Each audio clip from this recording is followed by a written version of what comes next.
come to coffee with. First of all, I can see that it's not a coffee, but what's your order? Yeah, just a water. Yeah, I don't really like tea or coffee, so yeah, I'm just quite boring. Just the water.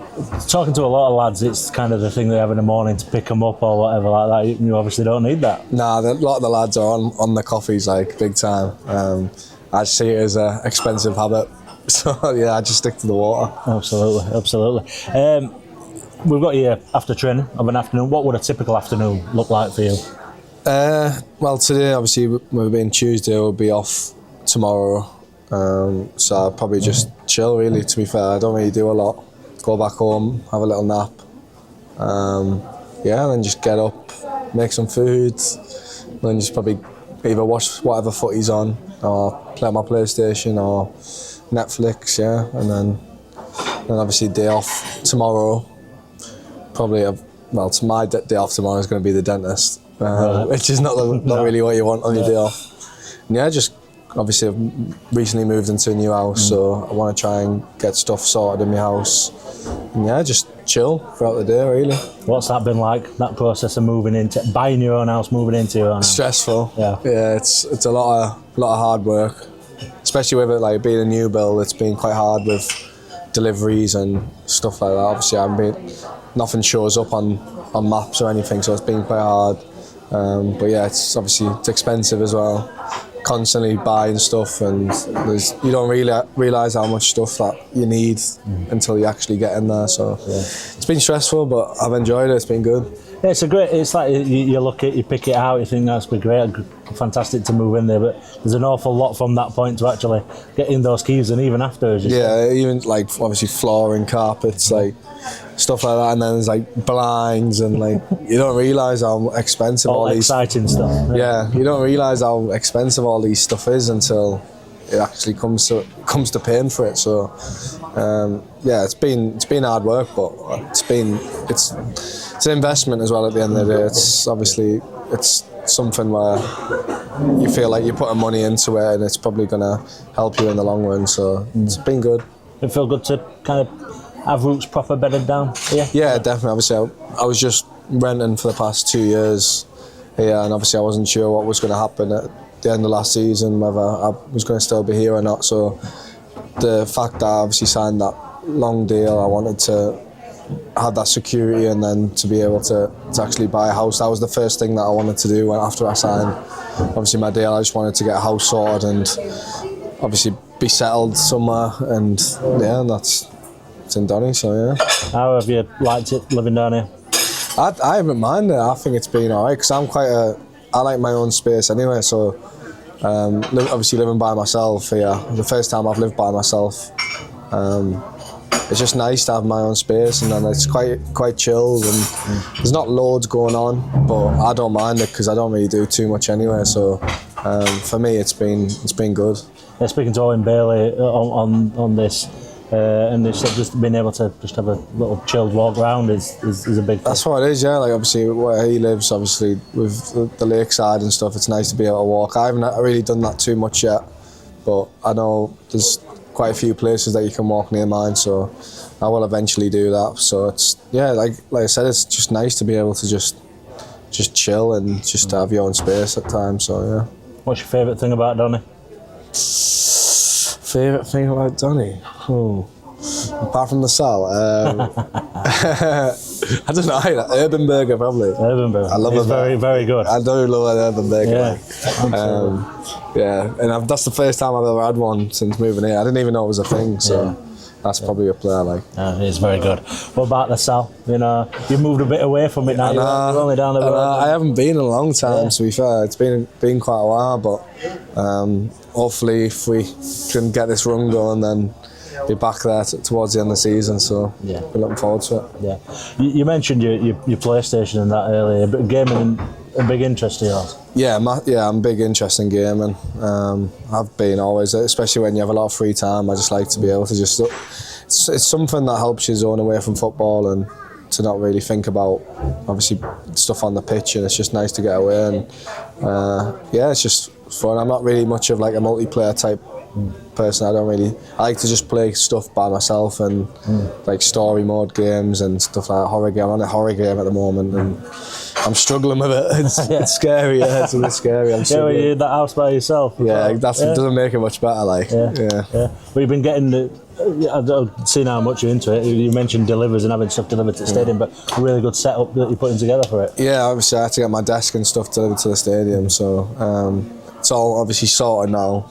But yeah, it's a nice little setup I've got because I wanted to make a room out of it in my house because I knew I had the space. So it was nice to get that sorted towards the start, and then just need to get my living room sorted, get my sofa in there, and then should be good to go from there. Really, should be all pretty much sorted. Just a few little bits. That I can move on towards the garden. Hopefully, try and get the garden sorted for the summer. Be nice. You fancy yourself as a bit of a gardener, do you think? No, now you've got one now. AstroTurf 3G. Just anything that doesn't need work on, so I don't have to do it every day. But yeah, I'm looking forward to trying to get that done. It'll be good to do that. Yeah. I've been told to ask you about your Lego.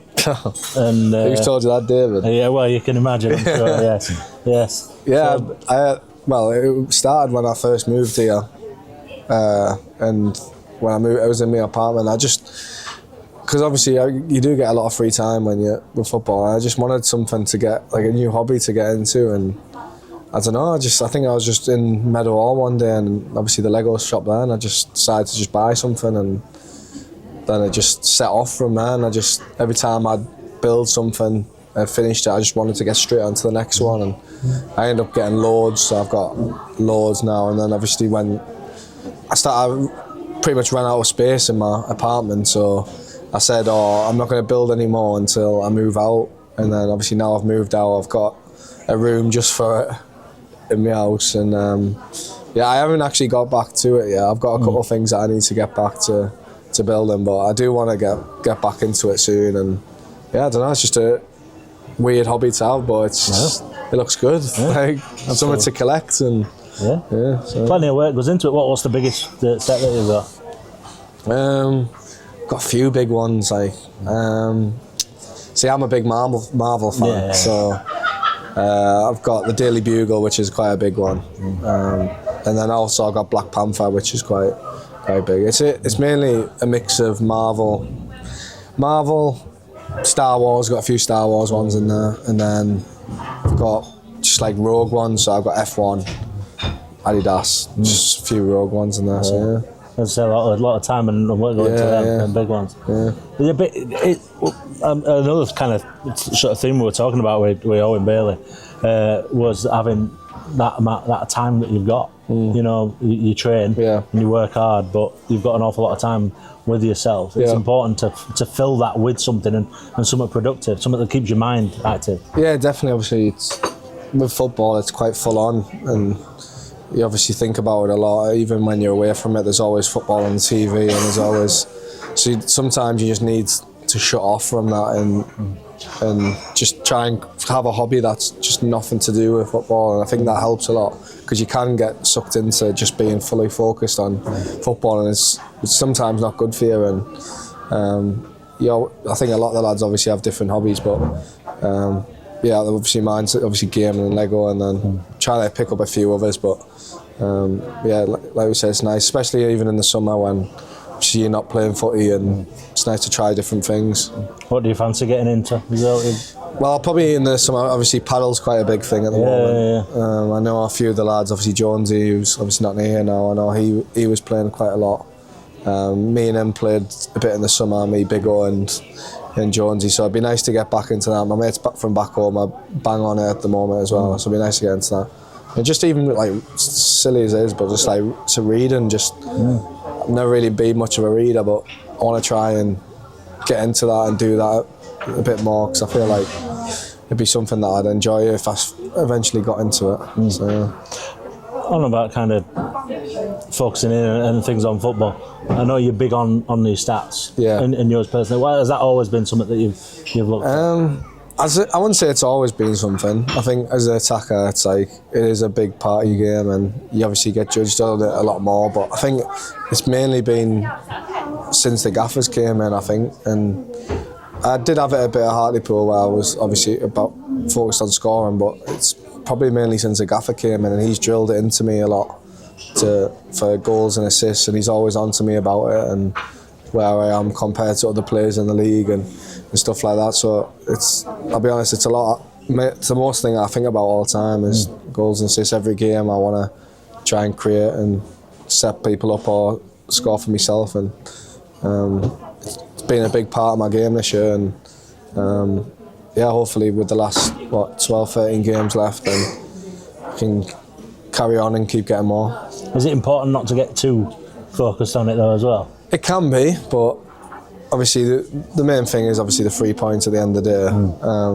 But obviously I still get a bit down if I don't get a goal or assist, because I feel like when you do, you feel like you've contributed a lot to the team, and obviously like we said, the team comes first, but also personal accolades are important. And I know at the start of the season you set certain targets for yourself, and the gaffer sets certain targets for anyone's players to be in the team in the seasons and stuff like that. And I want to push myself to be the best I can be, and that's an aim for me to finish the season in that team this season, and that's just something that I want to strive for. I mean, certainly been getting accolades this season. A lot of on social media, the sites that kind of focusing on stuff like that, you're regularly on being mentioned on them.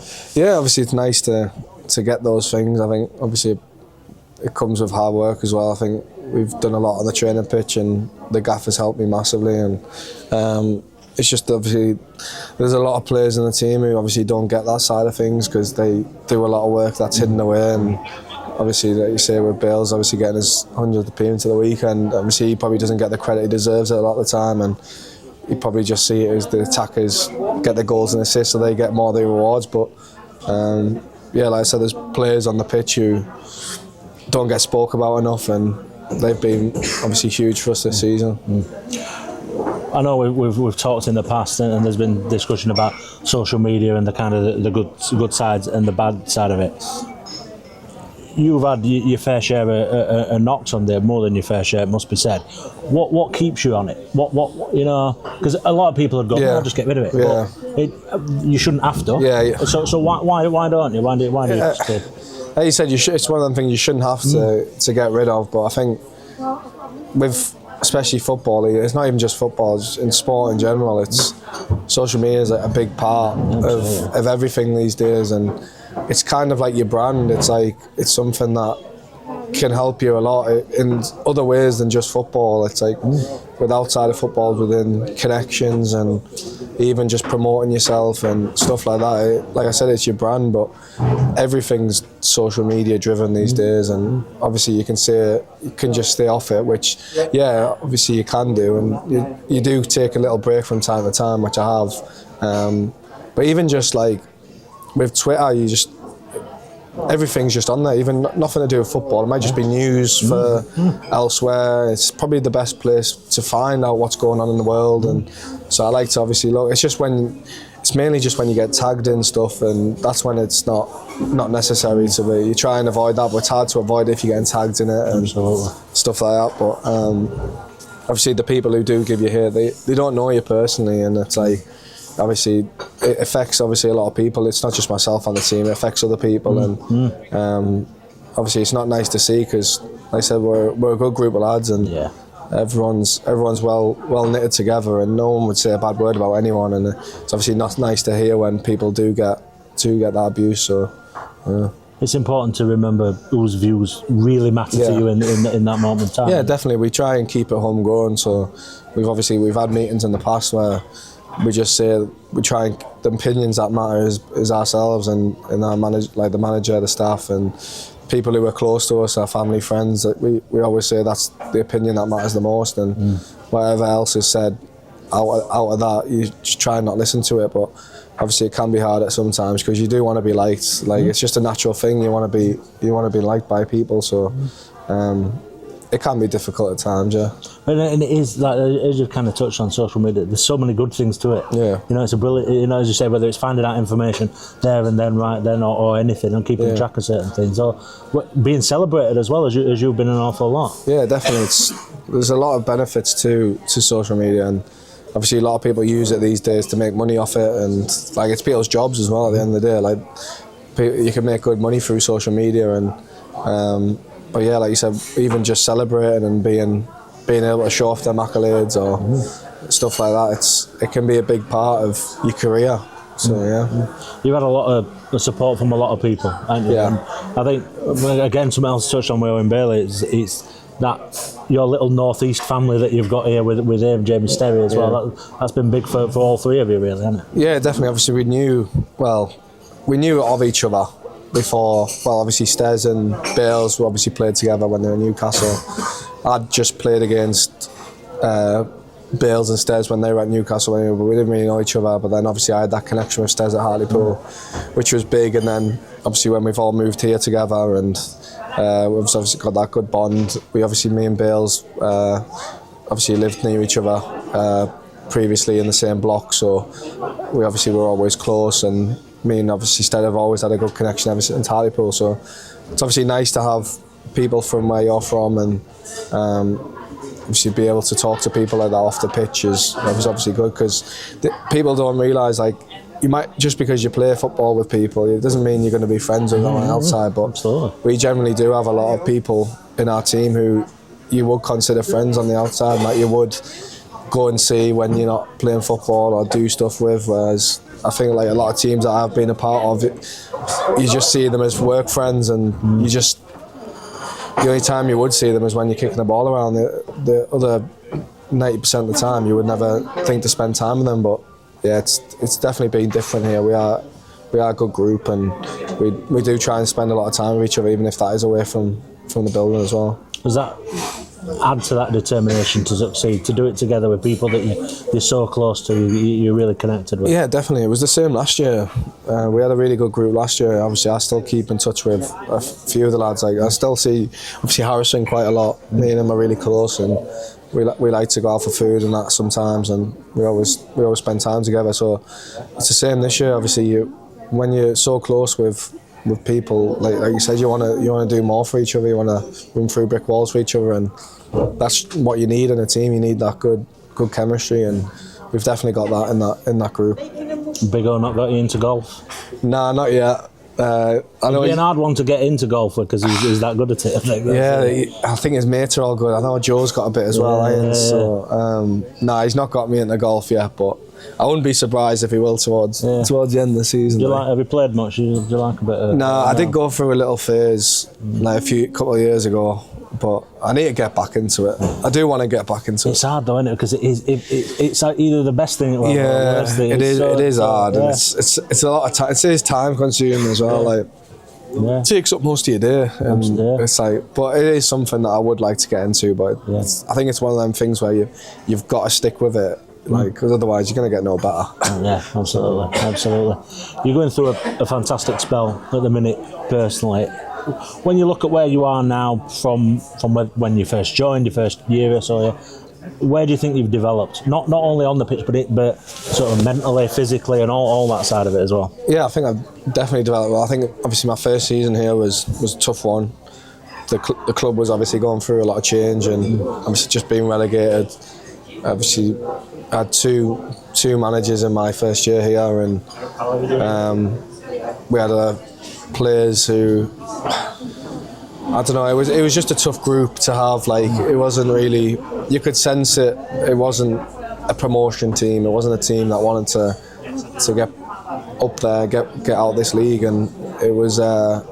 There was a lot of injuries. There was a lot of, there was just a lot of stuff going wrong on and off the pitch. Very tough year. It was a very tough year, even with obviously that connection between the fans and the players. We didn't have that at all, and it was, you could sense that even like going into games. Obviously, there was a lot of animosity between the fans and the players, and it just wasn't nice to be involved in. And then, obviously, with the gaffer coming in.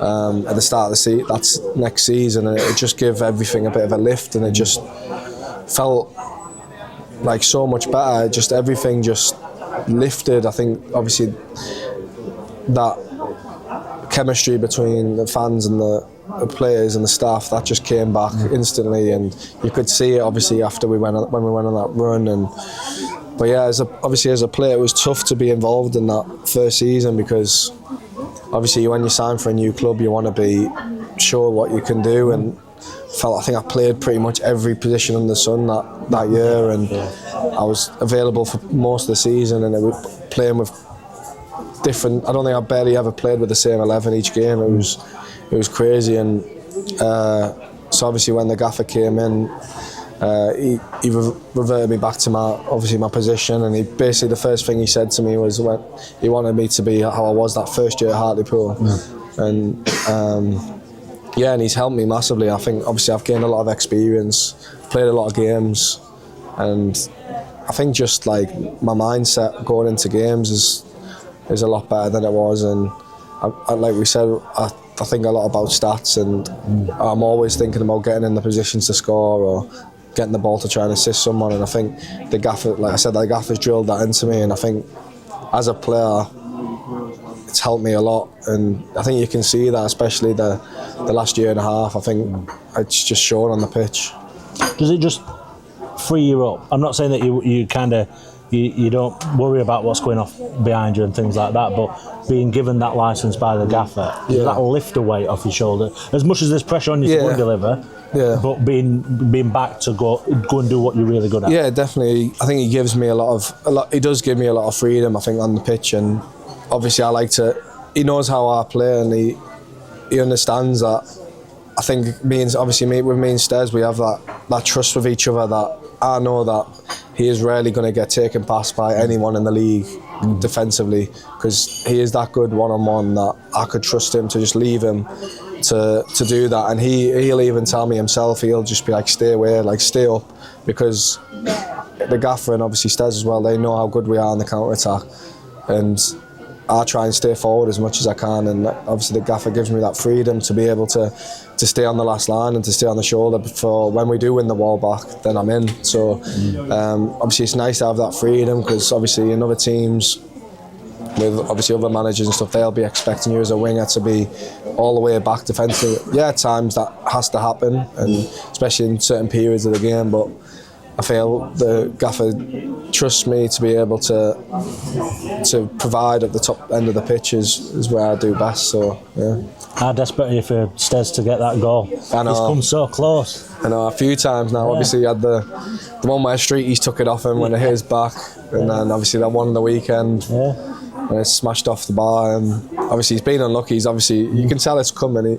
He's got a great strike on him, and I'm sure it's going to come soon. I hope it does, because he's obviously deserved it, because he's been unbelievable recently. So I was going to say, would you say he's underrated? Oh, massively. Yeah, he's had a lot of unwanted stick. I know that, and I don't think people realise how professional he is, and how good he is 1v1 defensively. He's honestly one of the best fullbacks I've had that with, and he helps me so much on the pitch. He's always talking to me, and obviously we know like each other down to a T with where he wants to play the ball, and he knows what I want to do, and he knows what we just get each other really well, and I think that shows on the pitch that we've always had that good connection, and it's gone as far back as Hartlepool, so it's obviously been nice to have him here as well. So yeah, I'd definitely say he's criminally underrated. Do you think that's been the step forward this year, that kind of you do know each other? There's been new additions in, but in the main you've got that core that were here last year. Yeah, definitely. I think when you look at it towards the end of last year when we went on that run, it was pretty much the same team every week. There was barely any changes unless there would be an injury or something, but I think there's obviously been, because the squad's that big this year, I think there has been a lot of changes, but like you said, I think the core has pretty much stayed the same. Obviously myself, Stez, obviously Bales, Joalawu, like that's pretty much been the core that hasn't really changed, and obviously you need that in a team, because if you make too many changes then it's just not going to work. But it's nice to obviously be able to have them players that are always fit and available, and yeah, obviously helps massively, especially if you want to go on a good run. And they're all thriving as well, aren't they? Like yourself, but others as well, Joseph, Jay McGrath, people like that, all really thriving in this. And it's not just through that success of the team doing well individually. Yeah, they've been brilliant. Obviously, Joe's been unbelievable this year. He's the best I've seen him, and if you obviously with Jay as well, and if you look back at last year, neither of them were really getting much of a sniff. Obviously, it was hard with obviously Woody and Ando were doing so well last year, and obviously it was tough. It was difficult for them to get into the team, and obviously understandably because how well them two did last year. But then obviously this season, obviously Woody being injured and Ando having a bit of a knock at the start of the season, it obviously gave Jay and Joe a good chance to stake the claim of the team, and they've definitely done that, and they've been absolutely rock solid at the back, and obviously hopefully that can continue. Obviously a bit of change of position for Jay at the weekend. Obviously he played left back. So you give him a few tips. You've done that enough, haven't you? Yeah, I know. I think he stayed in a bit. I think he was a bit too scared to bomb on a bit. He can do it as well, as we've seen him bombing on. He can do it. I think he's just a bit scared to do it. First game. That one, it was his first game there, so we'll let him just chill at the back for a bit. But yeah, they've all been unbelievable. Yeah. Does it feel? You've obviously committed to your future to the club for the long term. Does it feel things are heading in the right direction? Regardless of what happens at the end of the season, we obviously know what we want to achieve. But if we go on and achieve that we can continue that upward curve. Yeah, definitely. I think that's what everybody wants. The fans want that. The players in the building want that, and see the gaffer knows that's what he's striving for, and. It's definitely something that I want as a player. I don't want to be stuck in League Two my whole career. I want to be able to test myself and to be play as high as I can. So you said that from the minute you arrived. Yeah, I've said that the whole time, and I want to do that with Donny, and I think we're more than capable, especially with the squad that we've got at the moment. I think we're definitely more than good enough to be able to get promoted this season. And obviously, it's a tough league. It's a very inconsistent league, and like you see how tight it is. There's only 1 point between about 5 teams, and all it takes is that one team to be consistent, and you're going to get promoted. Really, especially with these last 12 games, it's going to be all about consistency, and hopefully we can do what we did last season and find that run. Obviously, we've won the last 2. We'll be hoping to go again at home on Saturday, and yeah, cause we know we've got a tough few last games this season. Obviously we play a lot of teams around us, so we're hoping that we can go on a big run now, and then when it comes to them games we can worry about it when it happens. So you touched on your mindset being a bit different as you're going into games. Can you tell us a bit more about that? Yeah, no, it's been different. Yeah, I've obviously had conversations with people, like individual one-on-one conversation with people just about stuff like that, and like I said, obviously I wanted to get into reading, so I've been reading a book about it all, and yeah, it's just obviously being positive, and it's one of them things where you play that many games in your career that one game shouldn't refine you. It shouldn't matter, and like I said, I've played almost 300 games now, and one little game is just a little speck on a map basically, and it's like you shouldn't focus that much on little moments in games, and you just need to forget about it as soon as it happens and try and focus on the next thing and just be as positive you can, really. And I think you're going to gain nothing from being negative, and you just need to try and go into games and want to do your best and just get out of it what you want, and I think that's what I've tried to do recently. Yeah. These interviews all finish with the same question, and that is, when all said and done, when you finally come to the time when you hang up your boots, how would you like people to remember you as a player and as a person, what you brought to whichever club that you've been at? How would you like people to talk about you? Well, I've always said, obviously, since I've came here, I want to be a legend, which I've said openly a lot, especially like with being here and obviously signing for a long term. It's something that I want to be a legend of a club. I've said it even before I came here, that I want to find a club where I'd be a legend, and probably just a player who plays a lot of games. He's always dependable on. Obviously I always focus on, like we were on about stats before, but even appearances is like a big thing for me. I want to try and get as many appearances under my belt as possible, and obviously you talk about Kops and his longevity and how many appearances he's done in his career. It's obviously something that I strive to do, and I want to get up there. And obviously I know I think it's my 150th Donny appearance coming up in a couple of weeks, so it'd be nice to hit that mark and then to see how many I can get in the end. So yeah, obviously when I retire, I just want people to think I'm a good professional and got basically got my potential, and hopefully people don't look at me and be like, oh, I could have done more, and hopefully people think, yeah, he's done well, he did well, had a good career, he reached his potential, and that's all you can ask for, really. Brilliant. Thank you very much, mate. Appreciate that. Perfect.